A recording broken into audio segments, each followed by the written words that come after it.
Hứa Khải đã đến thăm Đàm Tùng Vận tại phim trường Tiêu Dao đúng không? Và vì sao tin này khiến cộng đồng mạng xôn xao đến vậy sao? Có những câu hỏi xuất hiện trên mạng xã hội không cần dấu chấm than, cũng không cần khẳng định, chỉ một dấu hỏi thôi, nhưng đủ khiến hàng ngàn người dừng lại, đọc chậm hơn rồi lướt xuống phần bình luận để tìm câu trả lời. Hứa Khải đã đến thăm Đàm Tùng Vận tại phim trường Tiêu Dao, đúng không? Câu hỏi ấy xuất hiện vào một buổi tối rất bình thường, không phải giờ vàng, không phải dịp đặc biệt, nhưng chỉ sau vài giờ, nó đã lan đi khắp các nền tảng, trở thành một chủ đề được nhắc đến với tốc độ khiến người ta ngạc nhiên. Không ai đưa ra bằng chứng rõ ràng, không có thông báo chính thức, không có xác nhận hay phủ nhận, chỉ có những mảnh thông tin rời rạc, và chính sự mơ hồ ấy đã khiến câu chuyện trở nên xôn xao. Hơn bao giờ hết, mọi chuyện bắt đầu rất nhẹ, một bức ảnh chụp từ xa, góc không rõ mặt, ánh sáng không đủ sắc nét, một dòng chú thích mơ hồ, không nêu tên trực tiếp, chỉ gợi ý bằng vài ký tự quen thuộc, rồi một người khác chia sẻ lại, thêm vào một câu hỏi, rồi thêm một suy đoán. Chẳng mấy chốc, cái tên Hứa Khải và Đàm Tùng Vận được đặt cạnh nhau trong cùng một câu. Và thế là đủ, không phải vì họ chưa từng được nhắc đến cùng nhau, mà bởi vì phim trường Tiêu Dao, nơi Đàm Tùng Vận đang tập trung toàn bộ tinh thần cho vai diễn, vốn là không gian rất riêng, rất khép kín, việc ai đó đến thăm ở đó, dù chỉ là lời đồn, cũng đủ khiến người ta tò mò. Phim trường, đối với diễn viên, không chỉ là nơi làm việc, nó là một thế giới tạm thời, nơi thời gian bị bóp méo, nơi cảm xúc nhân vật và cảm xúc cá nhân đôi khi chồng lên nhau. Với Tiêu Dao, bối cảnh càng khép kín hơn, lịch quay dày đặc, không khí nghiêm túc, những ngày dài bắt đầu từ rất sớm và kết thúc khi ánh đèn trường quay đã mệt mỏi. Chính vì vậy, ý nghĩ rằng có ai đó đến thăm, không phải với tư cách công việc mà là một sự xuất hiện mang tính cá nhân, khiến câu chuyện trở nên khác hẳn. Người ta không chỉ tò mò về việc có hay không, mà tò mò về ý nghĩa phía sau. Cộng đồng mạng phản ứng rất nhanh, nhưng không theo một hướng duy nhất. Có người hào hứng, xem đây như một khoảnh khắc ấm áp, nếu thật thì cũng dễ thương mà, đến thăm thôi, có gì đâu. Có người thận trọng hơn, nhắc nhau đừng suy đoán quá xa, chưa có gì xác nhận, mọi người bình tĩnh, đừng biến tin đồn thành áp lực. Cũng có người chỉ đơn giản quan sát, không đứng về bên nào, nhưng vẫn không rời mắt khỏi câu chuyện, bởi trong thế giới giải trí, những khoảng lặng thường gây tò mò hơn cả những lời nói rõ ràng. Điều đáng chú ý là truyền thông chính thống không vội vàng chạy theo tin đồn. Họ đặt câu hỏi, nhưng không khẳng định, họ dẫn lại phản ứng của cộng đồng, nhưng giữ ngôn từ trung tính. Những tiêu đề xuất hiện dưới dạng cộng đồng mạng xôn xao trước tin đồn, thực hư chuyện, netizen đặt dấu hỏi về, không ai kết luận, không ai phủ định, tất cả đều dừng lại ở mức quan sát phản ứng xã hội. Và chính sự tiết chế ấy lại khiến câu chuyện kéo dài hơn, thay vì bùng lên rồi tắt nhanh. Với fan của Đàm Tùng Vận, phản ứng mang màu sắc khác. Họ quan tâm nhiều hơn đến trạng thái của cô tại phim trường. Cô ấy đang quay rất vất vả, chỉ mong mọi người đừng làm phiền. Họ không quá quan tâm việc Hứa Khải có thật sự xuất hiện hay không. Điều họ lo lắng là áp lực vô hình mà tin đồn có thể mang lại. Khi một diễn viên đang cần sự tập trung tuyệt đối cho vai diễn, fan của Hứa Khải cũng chia thành nhiều luồng. Có người tò mò, có người giữ im lặng, có người nhắc nhở nhau rằng, dù có chuyện gì xảy ra, đó cũng là không gian riêng tư. Điều đáng chú ý là, không có làn sóng công kích hay tranh cãi dữ dội. Phần lớn đều chọn cách đứng lùi lại một bước, có lẽ bởi theo thời gian, fan cũng học được rằng không phải mọi điều đều cần được làm sáng tỏ. Nếu, chỉ là nếu thôi, Hứa Khải thực sự đã đến thăm Đàm Tùng Vận tại phim trường Tiêu Dao, thì điều đó cũng không cần mang quá nhiều ý nghĩa lớn lao. Có thể đó chỉ là một sự quan tâm rất bình thường, có thể chỉ là một lời động viên trong giai đoạn bận rộn, có thể chỉ là một cuộc ghé qua ngắn ngủi, không hề có chủ đích tạo chú ý. Nhưng chính sự bình thường ấy, trong mắt công chúng, lại trở thành điều đặc biệt. Bởi thế giới giải trí vốn quen với những hình ảnh được sắp đặt nên một khả năng rất đời thường lại khiến người ta bàn tán nhiều hơn. Sau vài ngày, câu chuyện bắt đầu chậm lại, không có thêm hình ảnh mới, không có xác nhận, không có phản hồi chính thức, mạng xã hội, như thường lệ, tìm đến những chủ đề khác. Nhưng câu hỏi ban đầu vẫn còn đó, được lưu lại trong trí nhớ của nhiều người như một dấu lửng. Có lẽ, điều khiến câu chuyện này được nhắc đến nhiều không phải vì nội dung của tin đồn, mà vì cách mọi người phản ứng với nó, ít phán xét hơn, ít khẳng định hơn, nhiều khoảng dừng hơn, và đôi khi, trong một thế giới luôn muốn biết tất cả mọi thứ, việc chấp nhận không có câu trả lời rõ ràng lại là một dạng trưởng thành.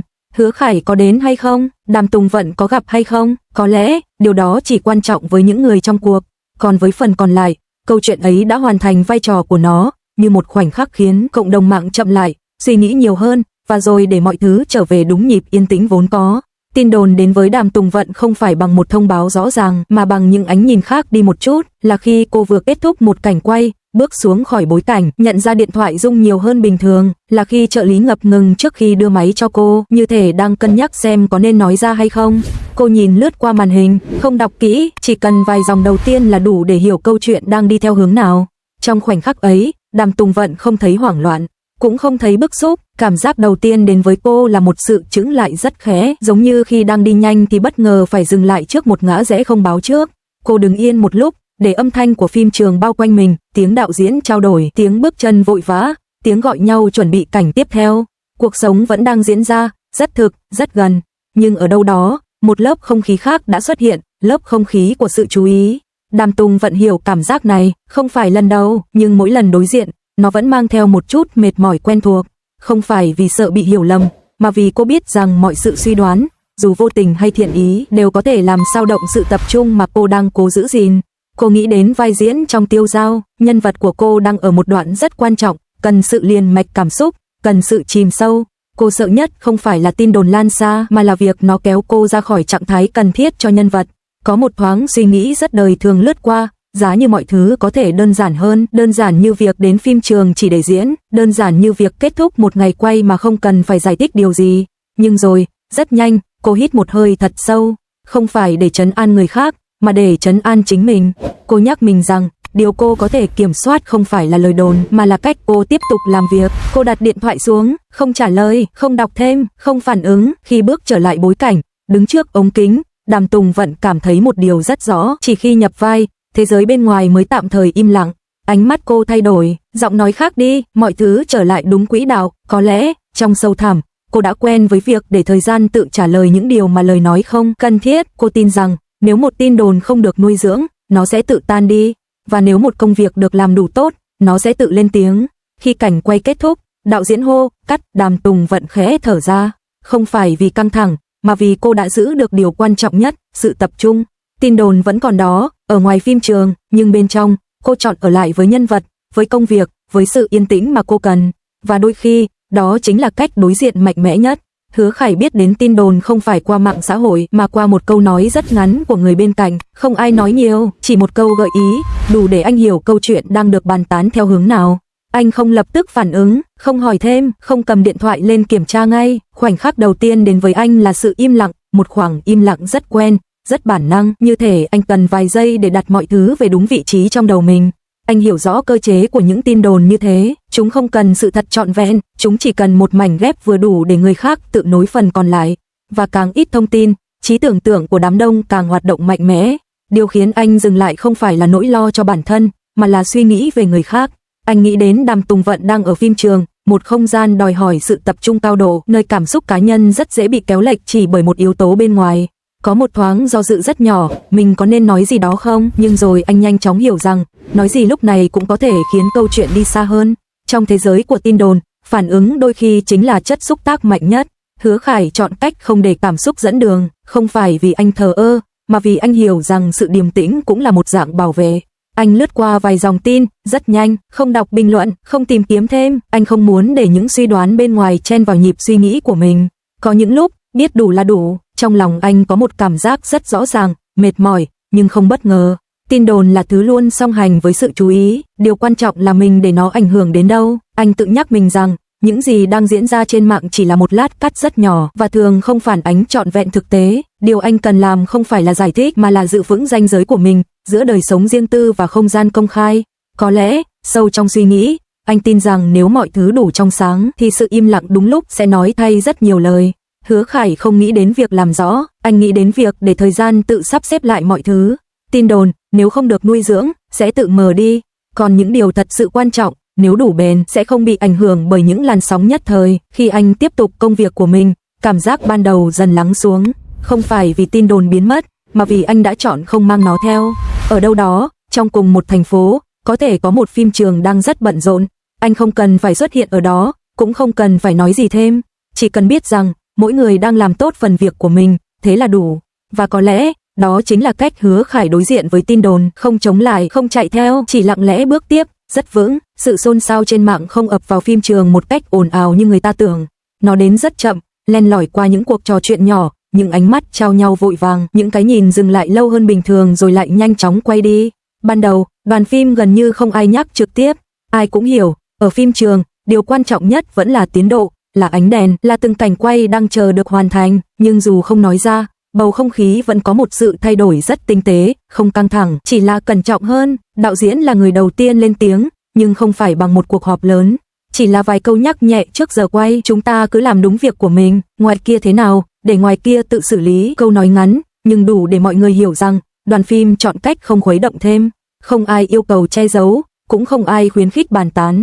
Tất cả đều ngầm thống nhất một điều, giữ cho phim trường là nơi an toàn, nơi cảm xúc nhân vật không bị lẫn với cảm xúc đời thật. Các nhân viên hậu trường cư xử khéo léo hơn thường ngày. Không hỏi thêm, không trêu đùa, những câu chuyện bên lề được đổi chủ đề rất nhanh. Nếu có ai lỡ nhắc đến tin đồn, cũng chỉ là một câu nói dở dang rồi dừng lại, như một phép lịch sự vô hình dành cho người trong cuộc. Điều đáng nói là, không có sự xáo trộn trong công việc. Lịch quay vẫn diễn ra đúng giờ, cảnh khó vẫn được tập trung xử lý, những tiếng action và cắt vang lên đều đặn, như thể thế giới bên ngoài không thể chạm vào được không gian nhỏ bé ấy.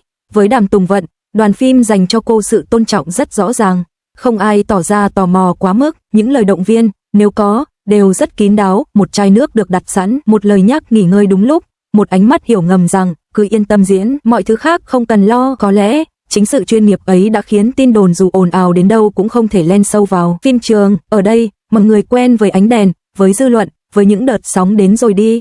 Họ hiểu rằng, nếu cứ để mỗi tiếng xì xào làm chệch hướng thì sẽ chẳng có bộ phim nào hoàn thành trọn vẹn. Đoàn phim chọn cách phản ứng thầm lặng nhưng chắc chắn, không phủ nhận, không xác nhận, không tiếp tay cho suy đoán, chỉ tập trung làm việc, như một bức tường chắn rất mềm, không đối đầu, nhưng đủ vững để bảo vệ những người đang đứng bên trong.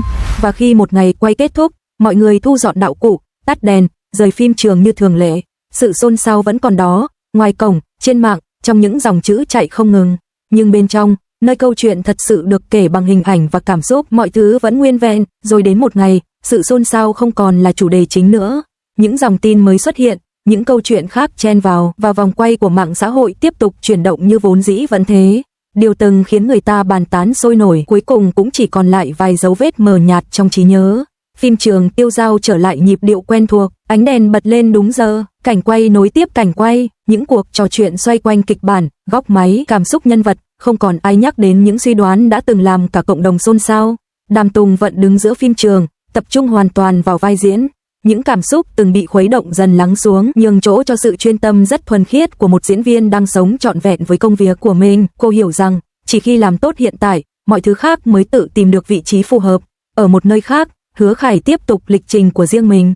Không cần lời giải thích, không cần khẳng định, thời gian đã thay anh trả lời bằng cách đơn giản nhất, để mọi chuyện trôi qua một cách tự nhiên. Có những mối quan tâm không cần phải nói ra, có những sự hiện diện không cần phải xuất hiện trước công chúng, và có những điều, chỉ khi được đặt lại trong im lặng, mới giữ được hình dạng nguyên vẹn của nó. Khi bộ phim dần hoàn thành, khi những cảnh quay cuối cùng được ghi lại, người ta nhớ đến Tiêu Dao vì câu chuyện trên màn ảnh nhiều hơn là những ồn ào bên lề. Tin đồn, rốt cuộc, chỉ là một lớp sóng mỏng, không đủ sâu để chạm đến những gì thật sự bền.